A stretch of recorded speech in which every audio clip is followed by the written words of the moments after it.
a legit business after a while. This is like the holy grail. If anybody ever found this on 16 millimeter, they'd make a mint. And the weird part was, this isn't one of those companies that never paid anybody. They just did shit. Yes, Sam Sherman. Because they had all the Blood Island stuff out with different names and stuff. We'll get into that later. But, you know, and then you had your betas. You know, whole different deal. But see, this is where the crookedness in me comes out, because they started putting these things in VHS boxes with a stopper. You could copy a beta to a VHS without a glitch. There was no copy guards work, so I could hit this with a hairdryer, put this on a blank tape, and get away with it. Wow. Yeah. Video is one business I never lost a dime in. You could always salvage something out of it, regardless. It was impossible to lose money in the video business if I used to even buy broken tapes. Because they were, you know, anything mechanically you can fix. So you can fix the tape, but you open a DVD, what do you get? You can't fix it, so it becomes a coaster. That's all. Or in the case of if you're Latino, you hang it from your rear view. You make a clock out of it. I'm not making fun of Latinos here. I just noticed they hang more of them damn things than anyone else. That's all. Go down south and it's crosses. We make fun of everybody at Wasteland. Why do these things have fat, I'm ugly, and I'm stupid, and I can. Why is this thing so tight? That's just a little skirt. Weird. Yeah, I just push it in with 3 hands. Just catch me, I don't want to be caught. All right, shall we give him a minute to come in? Yeah. We'll start on time here. We'll give everybody a minute to settle. Is it warm in here? You want to turn on some air? Yes. Everybody keeps, all the guests always whine. I'm happy. We don't need to turn on the air. We can just circulate some air while we It's because they're fucking old. At any time you like to come and look at. I should address that little sad fact too, because next time you see me, I'm hitting a milestone. It started in '68 and just wound up here last year, because I'm going to hit the big 6-0 next fucking show. So I got a choice. I could go back and celebrate with my family, or celebrate at Wasteland. So guess what I'm going to do? I never thought I'd make it this long either. It's really fucked up too, because when I think of it, I lost a lot of fucking people. And 2 days before Christmas, the last guy I knew from Liquidators died. So we were on the internet talking. My guys, well, you're the last man standing now. I go, that doesn't give me a feeling of confidence. You go through a lot. You know, my whole ride was wild. I mean, shot at, stabbed, 2 attempted murders. You know, marriage doesn't work sometimes. You know, then beating cancer and almost dying from a blood clot, and then Ken knows some of the crazy shit that went on. Now I'm up here. I'm in Cleveland. I'm happy. You know, I'm just glad to fucking be here. I'm jealous. And yeah, I can be an arrogant prick on the internet at times, but what the fuck? You're allowed. I'm just jealous because he moved up here and bought a house for like, you know, a couple of bags of aluminum. And it's actually a nice house. It's like, shit. Well, it hurt your arm, though. Yeah, it did wound me. I'm better now. It's possessed. Trying to kill again. Yeah. It did. It has. Oh, I like that. See, there's cool. Oh, that feels good. Yeah, no, it's just getting stuffy in here, but the guests always complain. Now I'm comfortable. Well, if you had more than like 0.3% body fat, maybe you'd be like me and sweat. You're right. Damn. This is America. Eat a sandwich. I was just sitting next to Dee Young. She's complaining. She's, you know, no, it's comfortable in here. I'm like, damn, girl, you know, put some cheese on that sandwich next time. You Wow. start looking like me. I'm just saying she's slender. I was complaining. She was comfortable. I'm not yelling at Dee. She's wonderful. It's a wonderful, wonderful talk. She looks great. She looks good. What I want to hear to talk about, Dee, you actually wrote the whole, you know, intro, so you should do this. Everybody sit down. We'll get into this. This is the, I have a little intro here that'll get us started. This isn't really a talk about what we went in and rented. It is more talk about how things got to go in the video industry. And in 1972, Avco introduced what they called the Avco Cartravision home VCR line when they released a handful of films that were available for rental to the public. The Cartravision format went out of business 13 months after it was launched, and you'd be very hard pressed to find anybody that actually remembers it existed today. In 1977, however, Andre Blay, who owned the video and audio duplication company Magnetic Video, became the first company to release theatrical motion pictures onto Betamax and VHS video cassettes directly to the consumer market after Blay convinced the financially troubled 20th Century Fox to license 50 of their films to his company. Fox, in turn, licensed some pretty good stuff. They licensed the Planet of the Apes movies, some of the Bond films, stuff that we love here, like Hell's Angels on Wheels, Valley of the Dolls, Peckinpah's Straw Dogs, and Lawrence Harvey's cult cannibal film, Welcome to Arrow Beach, which has never ever been released uncut since that 1977 video release.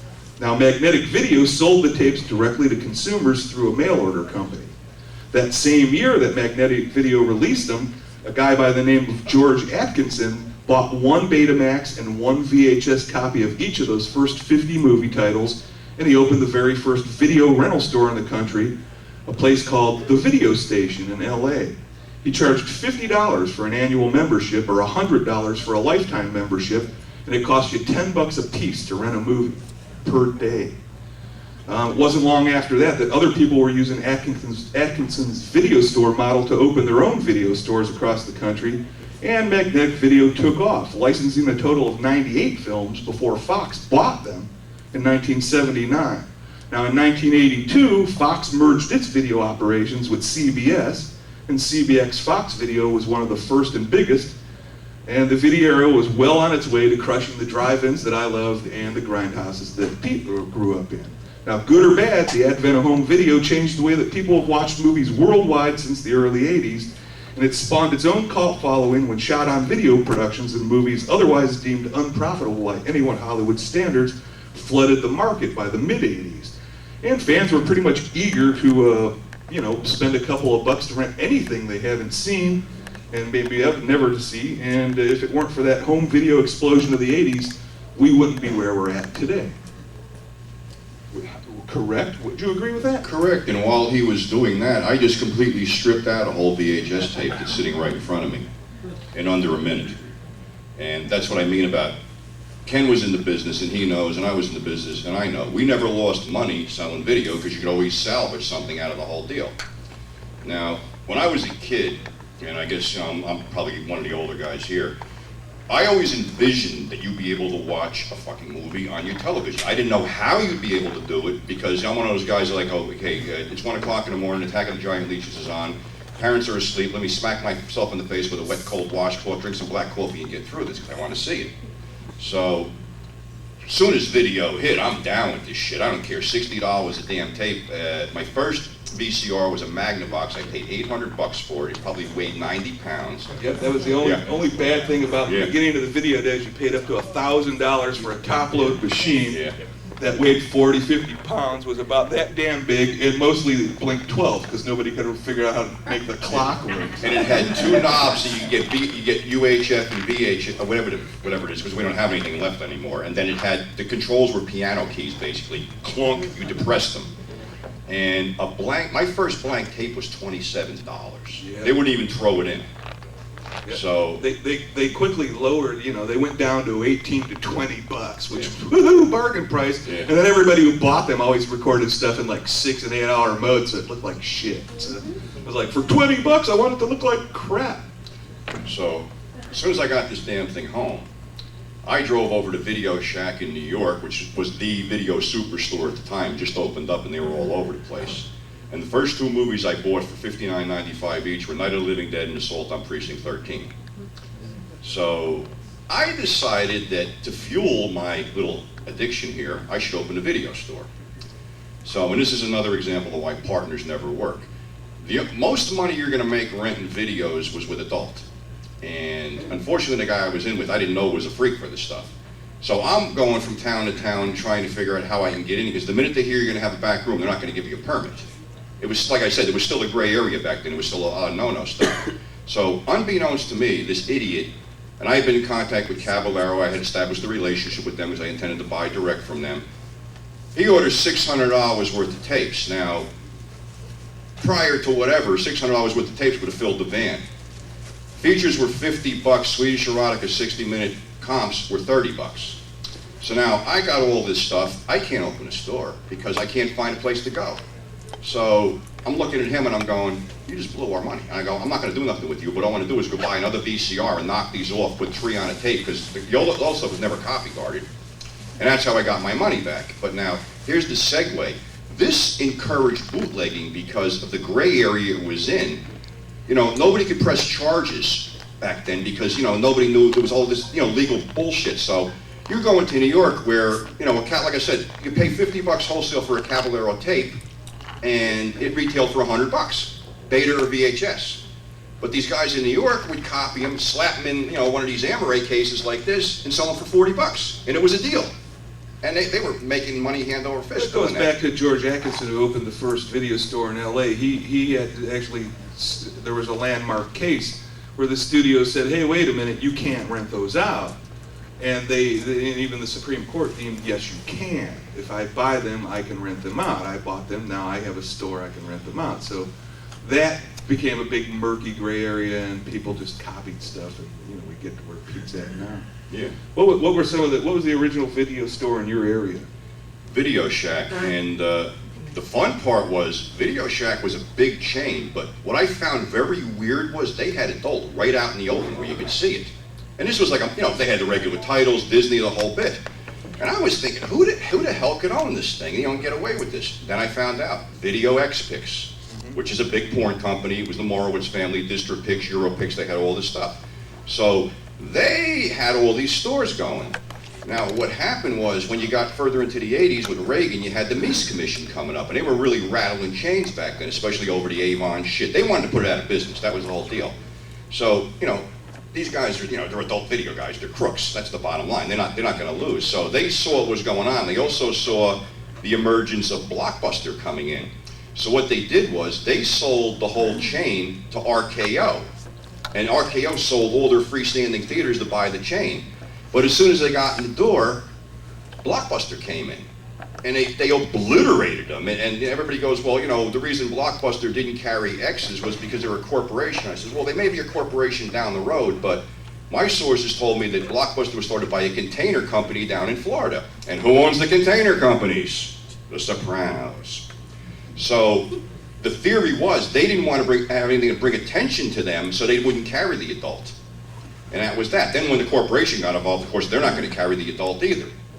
But, you know, the funny part with the guys with Video X-Pix, they jumped in bed with guess who? Vince McMahon from the WWF, because they were also Coliseum Video.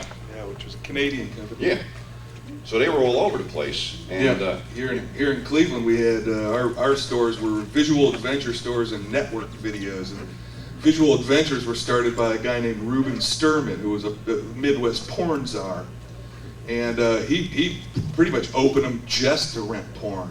I mean, you would go in the store and there would be 62 movies to rent and 300 pornos. And they were right there in the open. Eventually they enclosed them and put them in a back room, but it's very funny because Tom, you know, my staff guy Tom, worked at Visual Adventures, and he can tell you some funny stories. I asked him to come up here, but he doesn't like to get in front of people, and said, tell some stories about the people who used to come in there just to rent the porn, because everyone would come in, look around, and just, you know, they pretend to look at stuff just to go to the porn room. And network video, where they you know, called themselves the, you know, the non-Visual Adventures. We have the family films, but at the time, you know, there were 300 movies out, so, you know, they eventually, a lot of people franchised those stores, and then they turned into mom and pop stores where they just said, you know, since I franchised it, I own it, and I'm just going to call it, you know, Ken's Video from here on out. you know, the thing, do anybody really know how tape is made? It's a liquid. What it is it's poured over to cellophane, and that was like Sony had a plant in Dalton, Alabama. That was the big employer down there, and you know, you had your liver enzymes checked every 3 weeks because you were dealing with this stuff. Yeah, they used to make big rolls of it, pour it over it, and then strip it into. And they actually used to grade it. Like there was actual magazines out there that were dedicated to like grading videotapes. Like they had batch numbers. Like, well, this week Maxell was really good, or this week Fuji's really good. So it was some really intense stuff going on. And another thing was too, the early machines had a design flaw because when they rewound right across the head and you know, wore on the head. That's why the rewinders came out. But even that, you know, they corrected that design flaw, but still, anybody who was really rewinding all the time on the machine could burn their motors out. And, you know, you'd always tell the porn guy because his rewind would be wound down to flush with the remote. Yeah. Back in the day, it was funny. Remotes used to plug into the machine. And you could only sit so far away. And 6 feet away. Yeah, so the porn guys, they always had a flat rewind and a flat fast forward button. You know, that you're digging your nail into to make it work after a while. Yeah, and the other thing too is with the early tapes. I mean, this is probably one of the more recent ones. Yeah, they were made like iron. You could drop the suckers and they wouldn't break. They were really heavy-duty plastic. They just, you know, going down the road, they were cheaping out on everything. Well, one reason that too that the machines were, you know, $800 to $1,000 is they actually used the same technology that they used in professional grade, you know, 1, 2, 3-inch machines in those machines. So they're indestructible. If you still have one of those, chances are if you cleaned it, it'd play just fine. But, you know, then this technology, they just put cheaper and cheaper crap into it so they can sell them cheaper and cheaper. So, you know, it's like everything else in the world. Eventually you just threw it away and bought a new one. You know, and then we send it back to China and people get cancer pulling crap out of it. And, you know, better them than us. Yeah, and the other thing too was, you know, the early movies, you really couldn't buy them. It was strictly a rental deal. You know, they really weren't cutting them out back then. But then you had your line of budget tapes, which is basically your public domain films that we all know today. You know, White Zombie, Indestructible Man, unfortunately Night of the Living Dead, and you know they were all being footballed out for like, and $20 was a good price for them back then. You know, because you know you can own a movie. But what started happening was when Blockbuster started really flexing its muscles.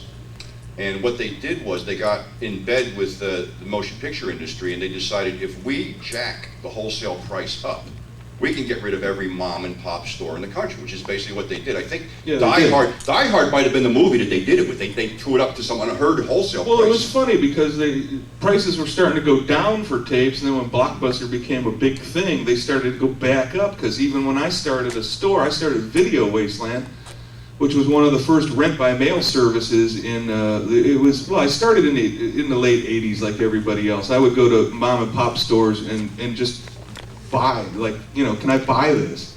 Or they would have a little bin of stuff for sale. So over the years, and then Wasteland became a trading company where I met people through the mail, and we traded. Then, you know, it started out as tapes we can buy each other and trade. Then it started out as copies. Then the copies started selling and making money, so I was going to video stores and buying, you know, stuff off their shelves. And when Blockbuster came in and put a lot of the mom and pops out, I would just go in, and back then they would say, you know, we're closing, everything's $10. Well, I would go, well, I'll wipe out this whole entire section right here if you'll give them to me for $3 a piece. And we'd meet somewhere in the middle. So I started Video Wasteland rent-by-mail service. The only place I ever knew was a place in Virginia. Does anyone remember the name? It was like Video Vault or something. Yeah. We didn't know each other existed at the time, but we were both there at the same time. And I started what we called the Video Wasteland rent-by-mail service with 670 tapes, titles. They were all original at the time, and it was my collection. It was like Kevin Smith, who sold his comic books to make Clerks. I said, well, hell, I'll just take my collection and rent it, because these things are starting to get rare. So then right about that time, they started jacking the retail price up again, like Pete was talking. So it was hard for someone like me to buy the stuff. So I started doing just this stuff. I did the schlock and the stuff you couldn't find, the stuff I could go just buy out a mom and pop store and go in with, you know, and say, I'll just wipe you out for $5,000. And we grew pretty good. You know, I started it and it took off, and we shut it down in 2003 actually, so it was after we started this show. But it served me well, and you know, I mean, some of my early customers are sitting in this room right now. I saw Mike, my buddy Mike, sitting here. I think he was customer number 1.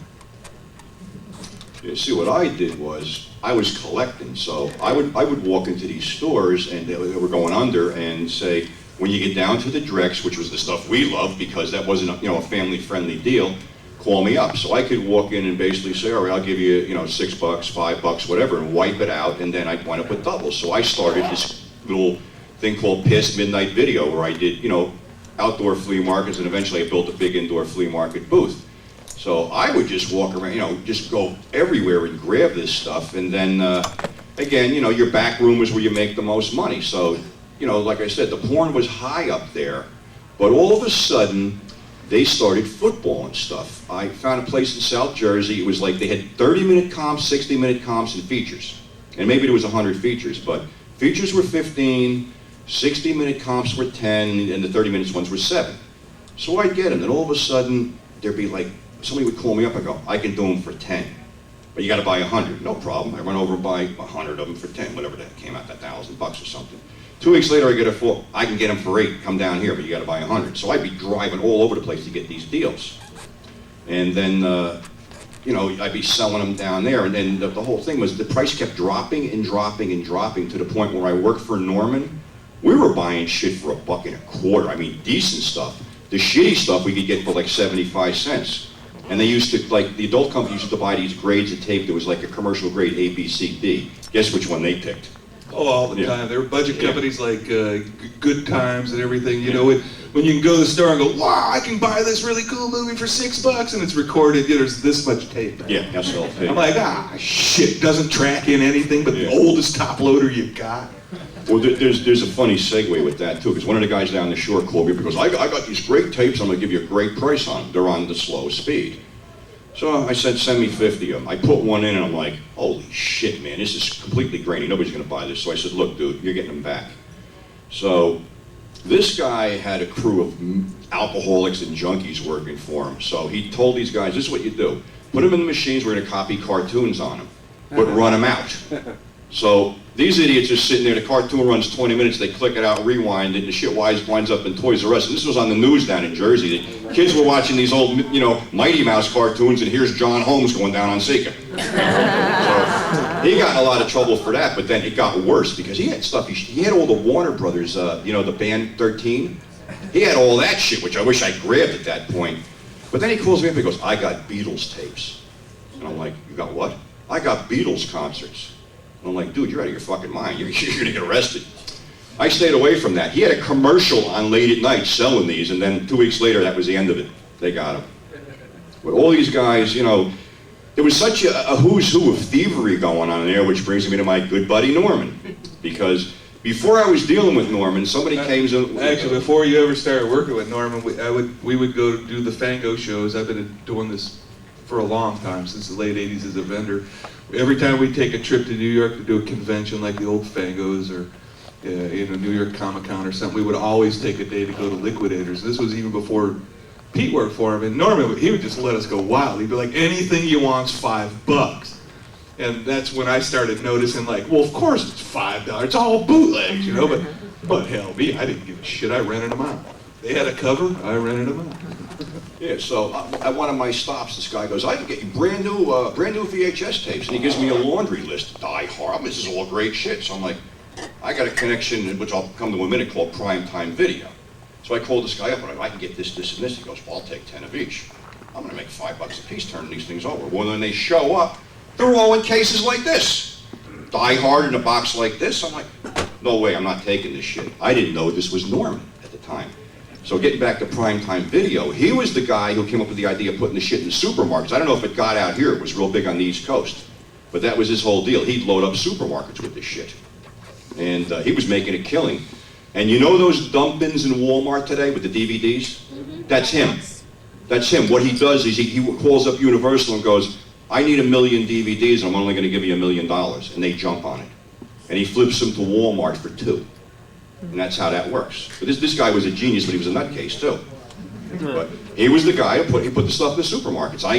I found him on a want ad, and I went in there, and he goes, well, I don't know if I'm going to do this now. But he was always, it depended on what he had for breakfast, what the price was. You get some great shit one day for $5, go back the next day, oh no, there's 7. Why? Because I said so.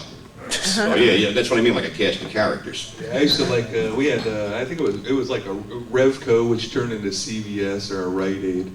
Drugstores, and they were always like, you know, how do we get people into a drugstore? So they started selling videos, or renting videos, if everybody remembers. And they would always undercut the video store across the street's price, but they never had like a back room that had racks and spinner racks and like porn right out in the open. Like, and everybody who worked at a drugstore was like, you know, over the age of 75, so you'd have to walk up with this porno. They never carded. You could be like 12 years old and go, I want to see Inside Sika. And, you know, they'd rent it to you, and this lady would just go get a tape and be like, this is really ridiculous here. It was funny, but they always had like really rare shit in the drugstore around Cleveland. And when they kicked them out, all these tapes wound up. I bought all this shit for $1. They were in like just the clear cases. I mean, it was great shit. They lost the boxes, but I just went in. Anybody who wanted them, $1. This big warehouse had them. I was killing myself carrying the bastards out. They were so heavy. You know, $1 turned into $5 real quick at a flea market.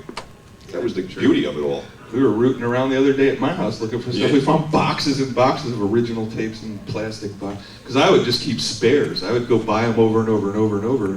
Then they were out of print, so some dumbass would break a tape, and I'd charge them, and then I'd just go pull another one off the shelf and replace it. You know, then eventually down the road, I met Norman.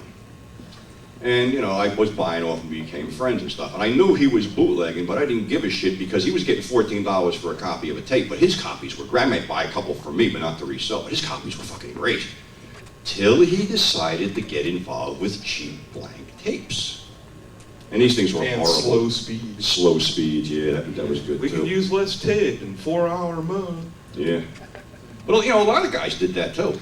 Well, a lot of collectors did that. That's why everybody's got like really rare prints and really, you know, all the reds are all blurred out and fading. Yeah. It's like, dude, best speed possible. Boy, there was a funny thing. You remember Video Treasures? Anybody? Sure. Okay. All their stuff was like on a 60-minute blank, but it was a 90-minute movie. Well, I was at one of these. We used to have there was merchandise shows. Somebody had 14,000 Texas Chainsaw Massacre on Video Treasures. And it was a ridiculously low price, but who wants 14,000 of these, right? Porn company got them and started copying them over, and like they had these like silver labels that peeled up, and then I'm looking at this going, what? Holy shit, Texas Chainsaw Massacre? Then you'd find Shirley Temple. And it was all well and good, except that sometimes they forgot to copy the porn over the thing. So a customer come back, what is this shit? It's a horror movie. Damn, I got Bambi. Yeah, there was all kinds of shit going on like that. Hell, I used to send, I was running my store when Pete worked for Norm. I used to get I still do, I know these guys from it, and it's funny because when stuff goes on moratorium and before it goes out of print, you're not really supposed to sell it. But these guys would always say, well, Ken will take it by the pallet load. So we always referred to the invoice as assorted horror titles. And so even Pete would know. I mean, you're like, dude, I sent you pallets of this shit back in the day. I'm like, yes. And they were always assorted horror titles. With Norman, But it was great stuff. You only got a blanket invoice from him. There was never anything on it. Oh, there was, Fucking total. there was nothing but a total. Yeah, Norman invoices. New York Liquidator voices just said freight cost at the bottom. Yeah, I'll tell you how, you know, everybody, you know, wonders how crazy this business is. He was getting tractor trailers from California. That's where Ken got some of the Anchor Bay shit, because when the stuff came in, I called him right up. I go, you're gonna believe what I got. So I'm wondering why he's getting all this shit. It was a company called Intermedia. So I used to get the video magazines, and I'm looking through this thing. Oh, Intermedia. It's a video disposal company. They're supposed to be getting rid of this. They're and supposed to throw it away. They're telling everybody how tight their security is and nothing gets in and out of here. And I got 3 tractor trailers parked out in front, and they're unloading them now. I'm like, holy shit. And he got it from Canada, too. It's like, The old Coliseum up at you remember the whole deal with Canada? He didn't know who he was dealing with. There was a guy named Vito from Toronto. Oh, What do you think he was dealing with? It was the mob. It was a container company. Yeah, that was all the part of, a lot of that was Coliseum. Yeah, we were getting Sopranos box sets for $5, but they were in French too, English and French from Canada. Yeah, they were international. That was always kind of funny, man. We always had we had a good time during the video store years, but it was bound to peter out. Yeah. You know, you're always looking for deals, and like I said, you wind up with these cast of characters. Like we didn't have the internet back then. We had the want-ad press. So some guy had an ad, wholesale videos, this and that. I get an address. I'm driving up and down the street. I'm like, where is this asshole? I see a bail bond office. This is the address. So I call him up, and he goes, I go, where are you? He goes, I'm in the basement. He was in the basement of a bail bond office. And he had to work out of boxes and stuff like that. And the funny part was the guy who owned the bail bond office. Anybody ever see the movie Midnight Run? Oh, yeah. All right, De Niro's character was based on the guy who ran the bail bond office, a guy named Lou Raniero. He was an old-time bounty hunter. He had one eye. He got shot and shit. But De Niro, I wasn't there when it happened, but De Niro was down there like 2 or 3 times interviewing him to get, the background for the character. And another fucked up thing that happened down there. Anybody remember Dr. D, David Schultz, in the WWF? He was a bounty hunter. One day I walked in here, I'm sitting there waiting for this idiot to show up to open the basement. He's just sitting there and he's staring at me, and I'm like, he's really creeping me out. I'm getting the fuck out of here. But that was the, the cast you got down there. But these guys, they were just crazy. It was like the Wild West there. Who's cutting whose prices, who's doing this, who's doing that. That's a little too cutthroat for me, man. Oh, yeah. I just, as much as I hated to see the mom and pop stores disappear, it was good for me all the way, for quite a few years. But I hated to see them go. Everybody had their favorite video store, and you guys all know that. Anyone over the age of 30 had their favorite video stores.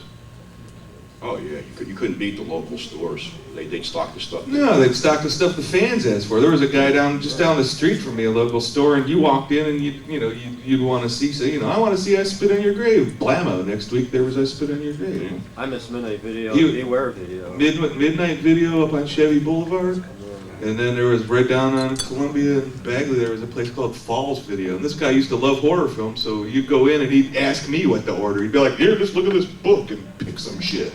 He'd be like, oh man, I want to copy that, I want to copy that, I want to copy that. I thought it was funny back in the days of the $1,000 VCRs. I would had one and a set of RCA cables hanging on my back pocket. So I would just go like people who had kids. I'd be like, yeah, I'll come over to your house and babysit your kids for a 12-pack. And, I'd just bring my VCR, go to the rental store, come over with a whole bunch of shit, plug it in. And I've got kids here that come to the show now that are about 30 years old that watched a lot of porn at 2 and 3 and don't remember anything else I wanted to show them. And I had my buddy's son I'd sit there, drink a 12-pack and just tape whatever I wanted and just be like, just go eat something or have some Cheetos or some shit. And my buddy's kid's now is 30 years old. I don't know, if Chris probably not in the room tonight. He'll be here later, and when he's stumbling drunk. That's what we like about my buddy's kids. It's But in his he would, subconscious. Basket Case was his favorite movie because I showed it to him, and for some odd reason it stuck. So I had to go re-rent it and make him a copy, one day. So.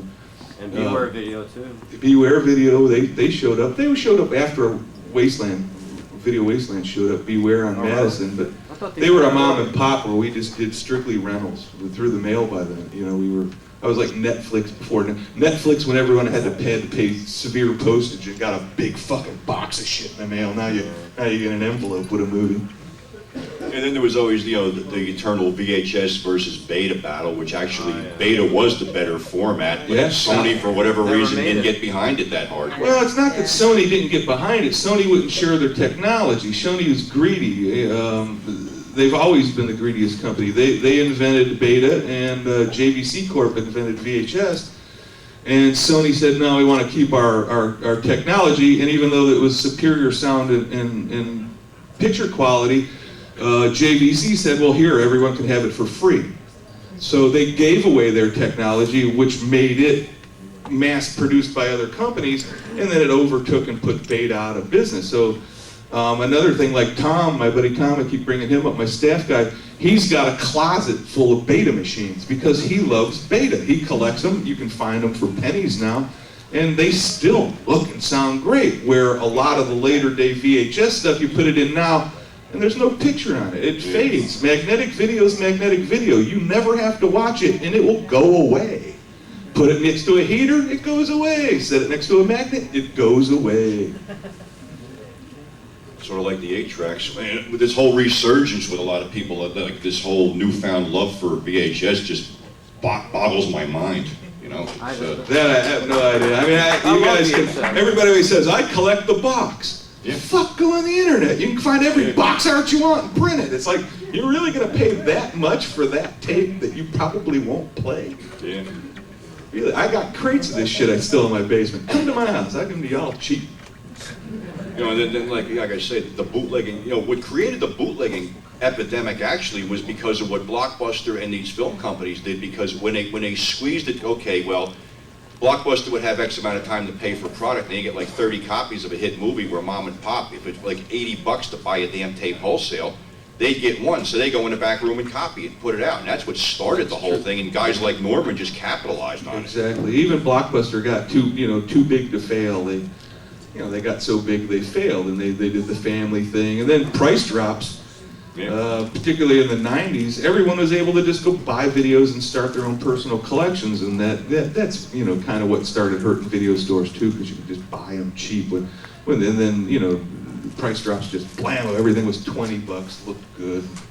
But that also created personal libraries too, and I know guys, with vast video libraries, still they won't give this stuff up. Art's not in the room listening. Now we need him to interject something, because I know he's still got a vast video library that I'm sure Alana's really happy to trip over. It's big. He's watching the table. Hey, there's some of us that love VHS and I love DVD, but I don't like Blu-ray. I'm not.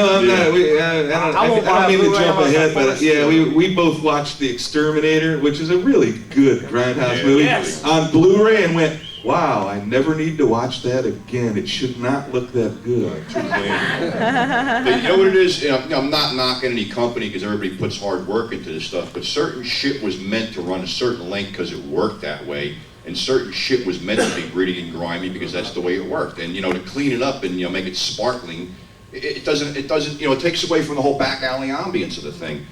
And that's the Grindhouse background. And that's another thing we segue in that Ken was the drive-ins out here. I was, the grindhouses on the East Coast, and basically, video stomped them out of existence because, especially where I was, sometimes you were taking your life in your hands going into these joints. So, where you could rent a tape, basically for, the high end was $9.95.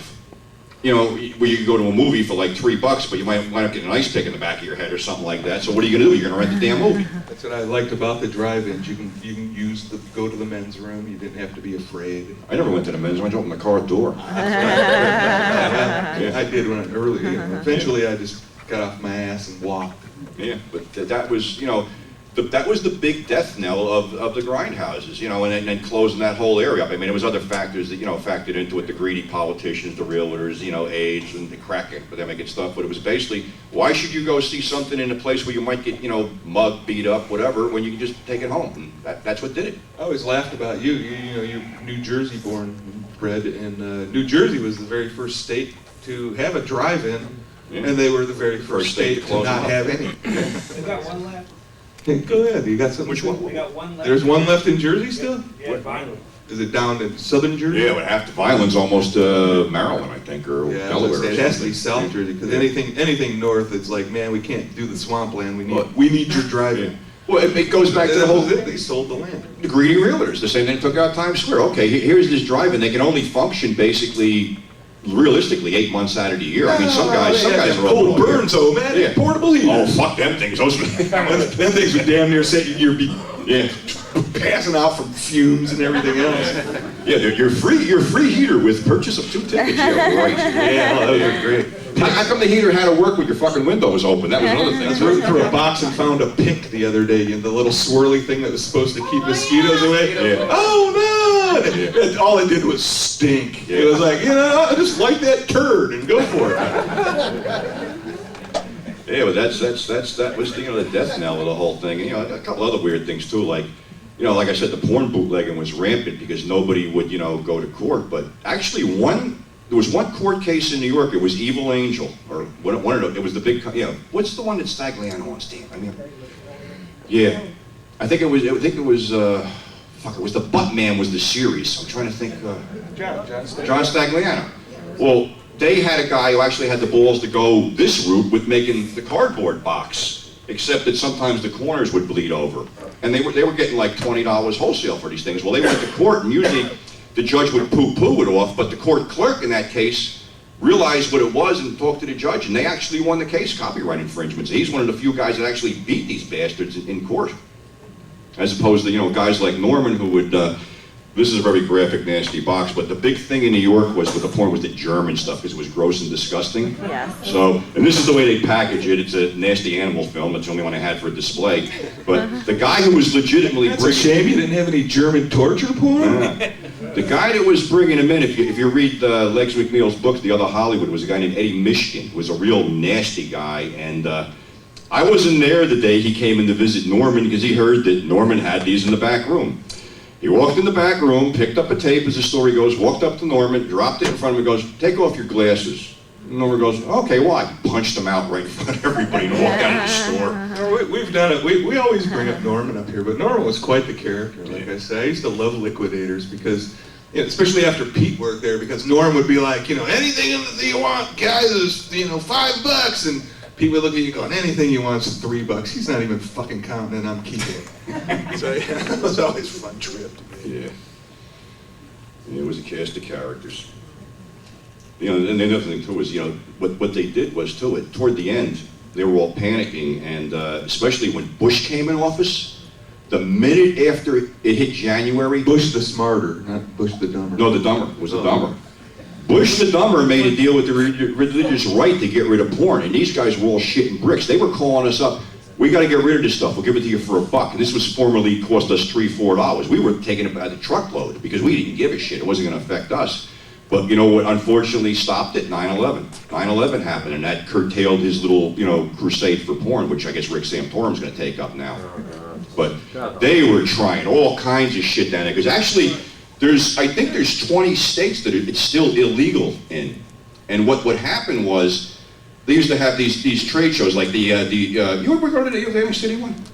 I never went to Atlantic City. I used to fly out for the Vegas AVN Vegas show. Well, what they would do is, fucking amazing, man. They get an eager salesman, they give him a huge fucking order, like a $10,000 order, but they route it through what we call the red state.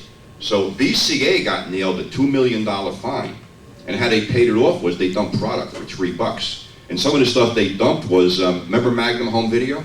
They replicated for them. So you were getting stuff like Mad Doctor of Blood Island, Brain of Blood, these grab bags, where you're also getting a bunch of airplane movies too, which sucked, but you did it to get, the Mad Doctor of Blood Island, Brain of Blood, and Torture Dungeon and shit, so. Yeah, they were really always going after the adult stuff. And, like I said, GWB threw a panic into these people. There'll always be a crusade against that, which is really funny because, I was born and bred in Cleveland and I live in Ohio, and do you know we have absolutely no laws on the book in Ohio that says you can't have sex with a farm animal?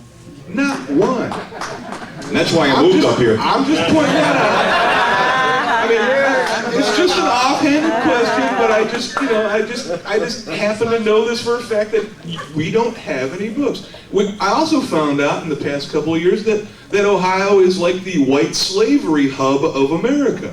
Another reason I moved here. So, we've got a lot going for us here, other than a sports team whose best highlights are on a wax reel. Or black and white. Kinescope. Kinescope. Just rub it in. I'm not rubbing it in. I'm no sports fan. I tell people I don't watch sports. I was born in Cleveland, man.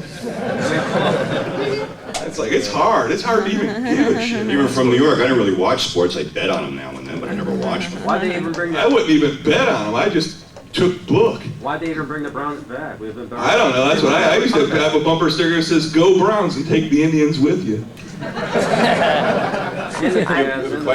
Just back to the political stuff real quick. Sorry, Oh, we don't I don't do really. politics. I'm This really is not wasteland. interested. I'd rather talk about No, about 42nd Street, 42nd Street, because the local politics, Yeah. the local political pressure was really intense, and I hear what you're saying about video wiping it out, but how much influence do you think the city politics had on that whole They thing? knew they were looking at a gold mine, because like I said on a couple of the panels before, all them porn guys took out these leases on, on formerly unrentable property, which became very, very desirable to these guys. So basically, what they would do is they'd go after the landlord and say, don't rent to them, we're going to give you a better deal. So that the first one that went out was the Bryant movie theater, and then the trickle-down effect was, like a domino effect. They all fucking went out. Yeah. And, it was a pre-planned thing. They wanted that thing, because, another thing too is, as much as I loved it, I see both sides of the argument. You walk out of Port Authority and you see a tranny hooking on the fucking corner. That's the first thing you see. Welcome to New York, Yeah. So there's good and bad to it. It's a lost era, though. It was something whose time had come and gone, but did it need to be, destroyed and muscled under? No, it could have been done a different way, but especially a lot of the grindhouses, I know what had happened was a lot of the leases were up, so they just didn't renew them. They said, screw you, somebody's going to come in and renovate the place, so they kicked them out. So, it was partially political and partially money. And it all boils down to money. Yeah, another trick they used AIDS for an excuse too. It was like the first things they closed down with the gay places. They were supposedly a spawning ground for AIDS. Right, right. But some of the gay cruising scenes shifted to the straight theaters. So what NYPD would do is they put detectives in the audience and they document sex acts and they use it to close the theaters down. So one way or another, they were going to win. It's just they took a lot of underhanded shit to do it. Wow. True. Yeah. And another thing too was, here's another segue. A lot of, toward the end, a lot of theaters, especially the porns ones, switched to video projection, which was really fucking horrible. It was bad because you can't take that little, by then it was the little half-inch tape and the tape quality went down and they said, hey, look at this grainy thing, and it was bad. I agree, a lot of them did switch to that, especially the small 100-seat places and the Oh stores. yeah, yeah. There was even that, the one you see on a lot of the footage of Times Square, the Roxy. The Roxy turned into like a sixplex, but it was all video projection. There was a guy sitting in the lobby with an office just changing tapes all the time. That was it. Yeah.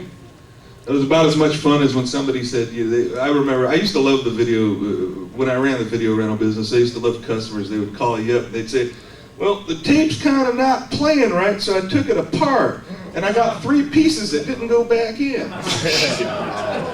I'm like, and then they'd come in a box, and I'd be like, I'd have this little thing here and a spool there, and I'd be like, just don't fucking touch it. I'll give you a credit, don't fucking take it apart, Jesus. Because nobody ever realized that when you take these things apart, you have to flip them back over, and they go, all the shit would go flying out of it, and be like, what the hell are you doing? I learned how to fix them. I got snowed in one time. I got like 4 feet of snow. I couldn't go anywhere. So I'm doing this typical dumb shit, taking them, all the stuff's flying over. Then I go, why don't I turn them over? And then I'm like, why don't I go out and buy broken tapes for next to nothing, because I can fix them all. Hell, I used to, some real rare tape would get all chewed up, and I actually figured out how to splice videotape with splicing tape. You just do it reads from the front, so you do it from the back, and it just looks like it. And I used to cut it at an angle, so when it went, it literally went, and it was a fade. It was just a diagonal fade, and no one ever noticed it. It just looked like a bad film splice, and it'd be like, don't worry, I can fix it. I can fix all of it. No, I took it apart. And I'd get shit in a bag. I'd be like, somebody just returned a movie in a bag. The stories, when I ran the store, was great. I got one time, and there's 3-inch staples through the tape on the top of the box, because the guy took it to a UPS center, and they just went, and stapled straight through a tape. I called him up, and I won't tell you his last name. His name was Gary, and I was like, Gary, please don't send my tapes back to that fucking place again. So, yeah, it was just funny, some of the stories we got. People would go, hey, it's the holidays, I sent you a cookie. And you'd open it up and you'd go, ugh, the fuck is that? And it'd be a little note going, have a cookie. Like somebody would throw a fucking cookie in a box and send it back. I was like, ew. And what the hell was up with people with, like, you'd pick up a tape and it'd be like so full of grease and cheddar cheese crumbs. I'm like, I had like disinfectant spray in the hospital. I'm not touching it. I'd be like, Pam, get the tongs. I opened one tape, it was returned, and had Vaseline or baby oil on it, and I just, in the garbage, fuck that shit. I'm sorry, I just looked at Pam and said, get the tongs, we're renting it out again, I don't give a shit, disinfectant something. And then, and every once in a while you get like a box, and like, somebody would say, well, my post office guy left it outside. I'm like, just don't look at it, send it back, and you'd be like, you'd take them out of the box, and it'd be go, huh, and it'd just stream water out of it, because the whole case would be full. You'd be like, man, look at that. And it'd all pour out the side. I'm like, God damn, but you knew what? If you opened it up, dried it out, and left it sit, put it in the machine, played just fine. What you didn't want to do was play it while it was soggy. The stories were, I can write a book about my 11 years in the video business. You guys got any questions or anything? He was up first.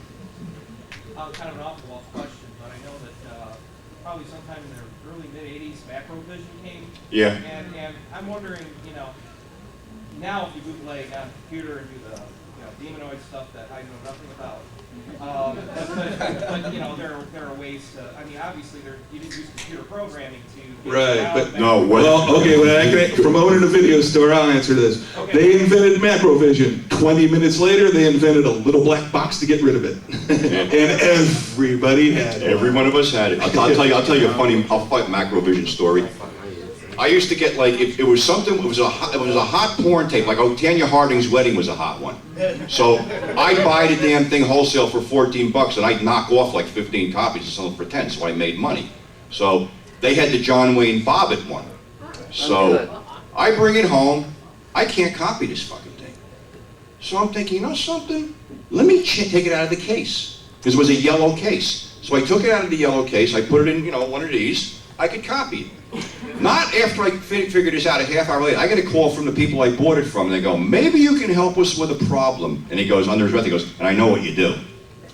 He goes, I go, what's the problem? He goes, well, we got this thing, they had the peep shows. And what happened was, you know, as soon as they hit the RCA jacks to the back, it rolled. So I told him, I said, take it out of the casing and switch the cartridge. That's how it worked. So whatever was making it roll was in that damn cartridge. So it wasn't physically in the tape, it was in a... Well, like I said, I beat it by stripping the tape and putting it, you know, in a different cartridge, and it worked. You know, I know there was this stuff where you had the black box that you could, you know, adjust it and shit, but, you know. Oh man, I had a beautiful one. Looked like a damn equalizer. It was like, look at that picture quality, man. Get rid of that. Turn that knob. Go. That lady looks better than the original. Well, you know what it is? No matter what they come up with, there's always some smart little bastard out there that's going to figure out a way to get around it. I'm waiting for how to get around the descrambled digital cable so I can beat them. I used to love my little black box. I never paid for a pay-per-view for 7 years. We used to steal cable from the neighbor and not tell him we did it. He just never noticed the cable going from house to house fucking. They upgrade the technology almost every other week. You know, some crooks are real smart and they can do it too. But any DVD or whatnot, or copying programs, it's like all of a sudden they're updating. Yeah. All of a sudden they're updating, so it's like a cat and mouse. You got it, brother. We call that firmware. Just get your firmware update. You'll be able to get rid of everything they do. Got a guy over there. Yeah, what was the first Video Nasty movie that you brought? That I bought? The first Video Nasty. Probably Zombie. I paid 60 bucks for that one too. I was a complete mark. I got sucked into fucking snuff. Yeah, the movie that was reviewed by reading the press book. Yeah, that's one of the most notorious stories out there. Nobody watched the damn thing, or they would have reviewed it horribly. Instead, they said, "Oh my God!" And I looked at that and said, "I just paid $79 fucking dollars." Paid 79 bucks for that piece of shit. A piece of history. It's not even a piece of history. It's a turd, and it's a sinker. It ain't even a floater. The guy I was talking about in South Jersey had the rights to that for a while, but he put it on a 60-minute blank till and fucked it all up. Anybody else with a question? Or a comment? Hey, Or a go back there. criticism? Way in the back. Go ahead, and then we'll get to the next one. You know why Linda Lovelace's tits aren't shown in Deep Throat? Probably Yeah. because they weren't very attractive. She's got scar tissue across her Yeah, stomach. she had a operation. It's the real reason. Next, you had somebody else had a hand up there. Ken, have you ever charged anybody for not, like, rewinding the video tape? Nah, we bitched like hell. We never. We always said we did, but we were nice. Like I said, I used to work for a printer, and we printed all them little stickers that said "Be kind, rewind." And then like some people who didn't chronically rewind got a handmade sticker that said "Rewind this asshole." So I always had my ways of subtly telling people what to do. And then we used to have to. You know what I used to like is these plastic boxes, those empty plastic boxes like this. They were ridiculously stupid. A fucking tape only fits in it one way because the little reels are off, right? They're not centered. So you don't know how many times that people would put them in like this. Slam that baby closed, and then this thing would push that little plastic. I'd be like, what the fuck is the matter with you? You know, and Pam would just be going nuts and then I would sit there with a screwdriver and pop those fucking middles out of the damn thing just so the idiot couldn't put it in wrong way. It'd be like, Jesus fucking Christ. I used to get guys that would return porn and tell me it didn't work, and they'd be stupid enough not to rewind it. And Yeah, and it's sitting there during one anal scene. I'm like, Jesus Christ, what do you mean it didn't work? And then I'd look at the guy and I go, if you're gonna fuck me, at least rewind the goddamn thing. Fuck me. I used to get bad. It wouldn't track in my machine. It's right in the middle of the worst porn scene in the thing. What do you mean it didn't track? Because that's, unfortunately, that was the total outcome of my store. It was a mom and pop operation, so the last 3 years of business was just old guys renting porn. Because we always had like we call it golden age porn. Nothing filmed on video. So it pretty much ended in the 80s. Well, the market for that were retired old dudes and widowers. So, but they kept me alive for 3 years until I, switched around. Because what I did was, it started out as a video store. I started out as a video rental service, part-time. Then when I started it full-time, it turned into a video rental service that started selling stuff, then posters, then merchandise. Then it turned into a merchandise store that kind of rented videos. So I kind of came full circle with the Wasteland. Yeah, when I had to fold up my store due to a greedy landlord, guess who wound up with my whole cult, horror, karate, and everything else section? There you go. They got all palleted up and sent to the Wasteland. Guys, in retrospect, it's kind of hard to believe, talking about the video nasty era. Like, some of the nasties, like Maniac and stuff, you could understand why they were put on the list, but other ones like Return of the Alien. No, well, the Video Nasty, you have to remember, Video Nasty was British. It was all, the Video Nasty era was British, and they were a little uptight. They would actually ban something without ever watching it. It goes back to the snuff era thing. They'd be like, I don't like the box. Well, me neither, Reginald. Looks better.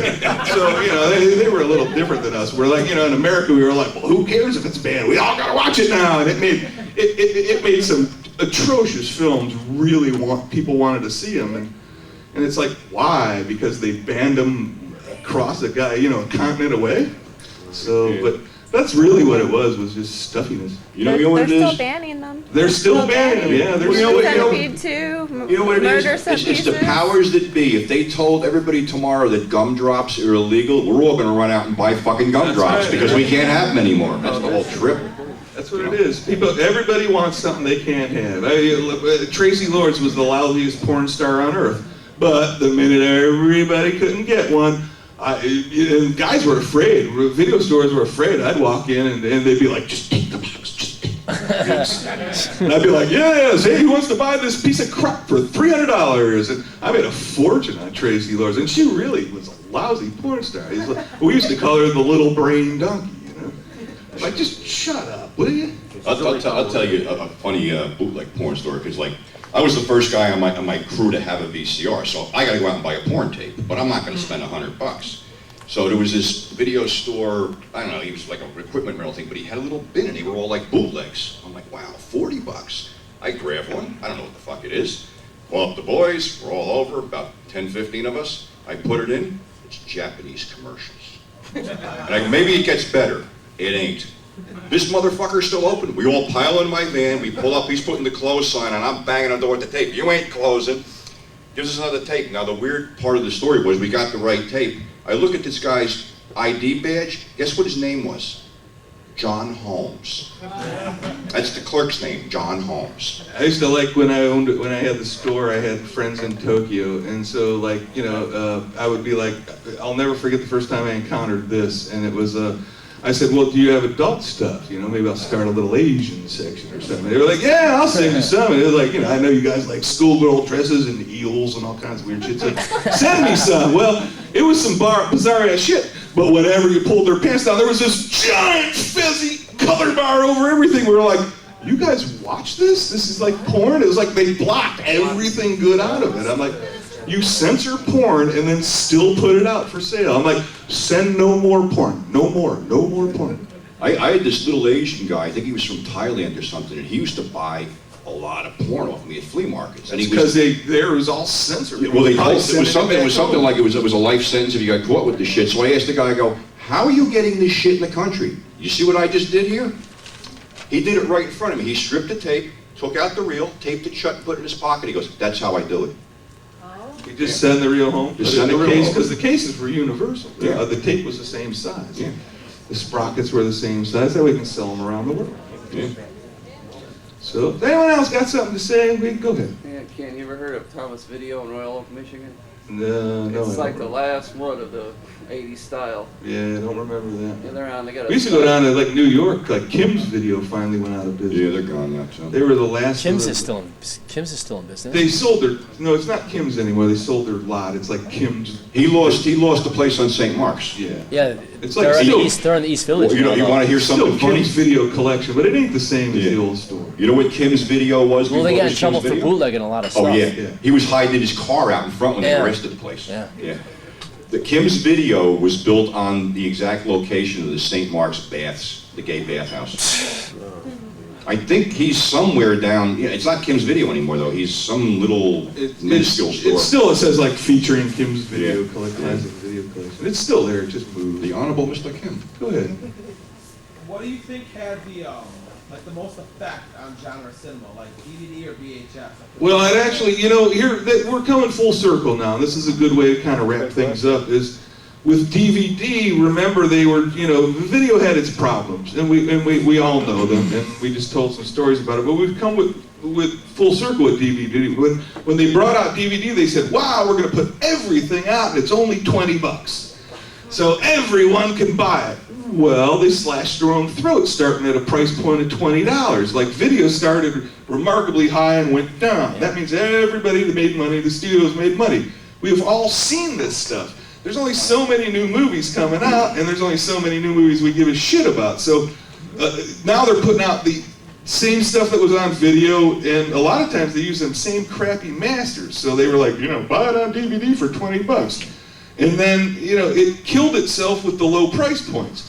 Then when everyone was used to paying $10 to $15, $20 for a new release DVD, they said, well, you know, now we're going to jack them up to $30. Well, then people weren't buying them. So what did they do? They said, well, let's see, you never can go broke underestimating the stupidity of the public. Blu-ray, we're going to put it out. Blu-ray, it's the same damn thing, only it's in a different case, and now we can start it up high and let it slowly go down again. So I think we've come full circle in the fact that, you know, if you're licensing an old movie that's been out 100 damn times, what's the matter with just getting it out there? It's pure profit for the studios now, you know? And so I honestly think that for the longevity, once it's digital, it's not going away. No matter how many copies you make, it doesn't degenerate. Your copy will never look any worse or better than the day you bought it, where video is video had its own built-in death, Neil. It's going to fade eventually. You'll have to replace it. DVD, you'll never have to replace. So I think we've come full circle in the cycle of, it's like the music industry that says, you know, well, bootlegging's killing us. No, the fact you put out shit is killing your industry. You know? I'm sorry. Oh, what is the exact device in the VCR that used to eat my tapes? It was called filth. What you know, magnetic video has to go across a physical tape head to read. Okay. Every time you play it, it leaves a little bit of itself on the front of that tape head. Right. So one time you're going to put in a tape that's not rewound tightly or evenly, because those things certainly didn't rewind them evenly. You ever look, they jump. Yeah. So that one time it's going to hit a little speck of crap and go, and that's always awful, you know. Then people are pulling it out. Yeah, it's like, so it was dirt. It was actually the magnetic. It was the video image that caught your video in its machine. And you also have to realize, too, that anything mechanical, especially like I just stripped this thing, and it all has moving parts, and all moving parts are eventually going to wear out. Right. Yeah, with DVD, the only thing you have that moves is something that spins the disc. You're right. And it's bred with a laser, so nothing ever physically touches it. So that's why I say, you know, you should never, unless you know, like do something like me, just get drunk and scratch it. You know, and you never have to replace it. And then even then, put it in your computer. Chances are the laser in there will read right through the scratch, and you can make yourself a bootleg. Anyone else got anything before we wrap up? No? Yes? Closing comments, Pete? Well, I never thought there would be a resurgence of this thing, and it's interesting, but, you know, it's like maybe there'll be a resurgence of 8-tracks next show, you know? Yeah, can't wait for that. Although I gotta admit, at least 8-tracks were never broke. Yeah, they might have went, you know, like, what's that sound behind the music? They went,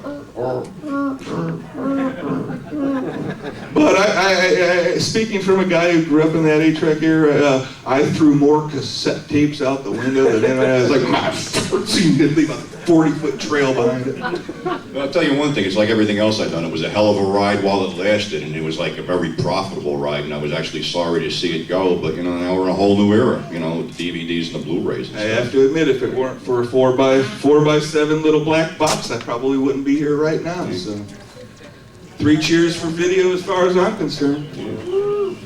Thanks, guys. You've been a good audience.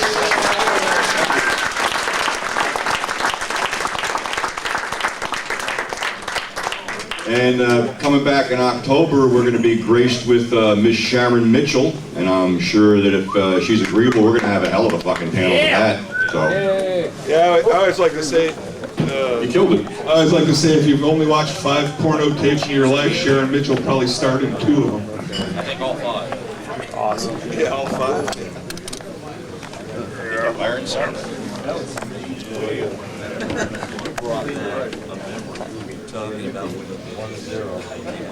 I've never even actually seen it. It's not like girls just do that. Oh, the Cronenberg movie. Yeah. She got drill bits in her armpits. That's a great film. That's a great one. Yeah, you know, you gotta go with that story. Oh, he's like, oh, what the? Oh, put that, quit whacking in my store. This is actually my liquidator. I heard about this.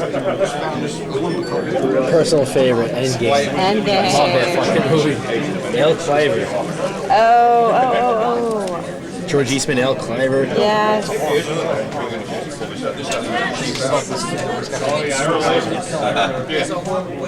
then, okay, look at the length too.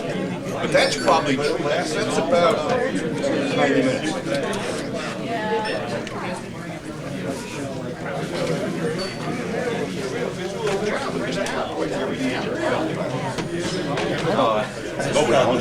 No, I don't. I don't know if Craig's penis gets hard.